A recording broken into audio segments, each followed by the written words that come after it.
Welcome back to my mini blog. तर आज ना सकाळी सकाळी काम करायला खूप जास्त उत्साह आला होता.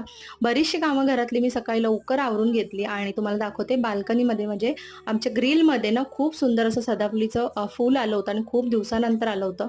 त्यामुळे मन खूप प्रसन्न झालं होतं. मुलांना स्कूलला सोडलं, त्यानंतर मस्त निवांत असं बसून मी माझा नाश्ता एन्जॉय केला आणि त्यानंतर ना इथे टीव्हीवरती गाणं सुद्धा लावलं होतं आणि हे गाणं कोणतं आहे मला नक्की कॉमेंट सेक्शनमध्ये सांगा. जेवणामध्ये ना आज सिंपल असा ना पनीर पुलाव होता आणि त्यानंतर मग ना इतर घरातली कामं सुद्धा मला करायची होती. तर आज ना इतका उत्साह का आला होता, तर उद्या माझा वाढदिवस आहे, म्हणजे उद्या 1 ऑगस्ट आहे आणि उद्या माझा वाढदिवस आहे. त्यामुळे ना खूप सारा उत्साह होता इथे. त्यानंतर दुपारी ना इथे मी थोडं माझं टाईम टेबल बनवलं. काय ते मी तुमच्यासोबत मोठ्या ब्लॉगमध्ये शेअर करेन आणि मला ना एक सर्टिफिकेट सुद्धा मिळालं होतं. ते सुद्धा तुम्हाला मोठ्या ब्लॉगमध्ये पाहायला मिळेल. रात्री स्वतःला थोडं पॅम्पर केलं आणि त्यानंतर केक कट केला